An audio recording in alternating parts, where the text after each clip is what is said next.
So Trump just ordered the US military to bomb the following places: Fordo, Natanz, and Isfahan. This is ridiculous because, as my generation, we're the ones who are going to have to fight this war. They're going to enlist people through advertisements and bullshit like that, are my age.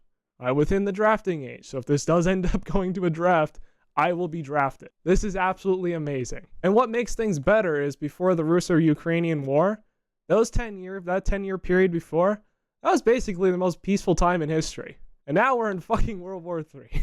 And this all goes against Trump's campaign promise of no new wars. What a great time. I personally believe Trump might be controlled by someone at this point, because his behavior has been pretty different. He's been acting more depressed recently.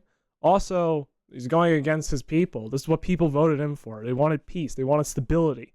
They wanted their lives to get better. This is not going to actively make any Americans' lives better. This is only going to make them worse.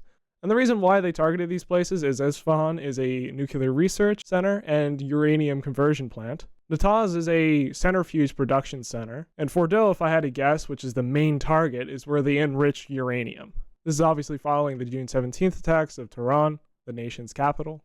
On June 13th, this is when I think the Israelis are gaining control over Trump. He says our patience is wearing thin.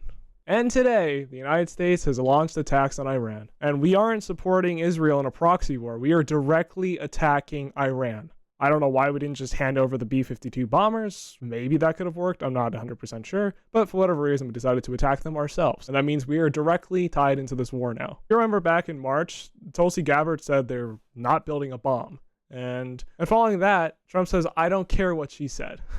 Which is supporting Israel. I'm not entirely sure if Israel acted on its own on the 17th, but after that, Trump seemed to be very on board with it. Let's try and spin this the other way around. Let's say Trump is attacking Iran to end future wars, future nuclear wars, which is a smart decision, obviously. But why couldn't we let Israel deal with it? Why weren't we proactive in making it so Israel is capable of handling such a thing? Since we're now involved in this war, my guess is Iran's proxies, like Hezbollah, are going to start bombing U.S. military bases and a blockade of the Strait of Hormuz. This is going to lead to a domino effect, which is going to lead to oil prices surging, which will likely lead to a recession, especially since the economy is not in a very good state.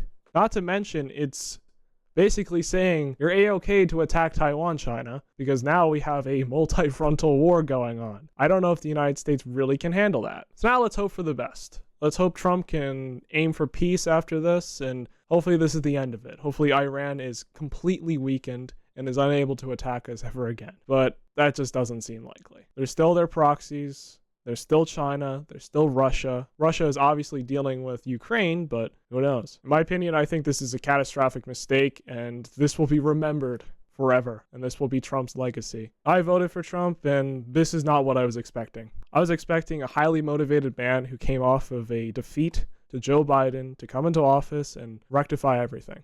This is not what I expected. This is the exact opposite of what I expected. I was not expecting to potentially be going into a recession while potentially having to fight in a war soon.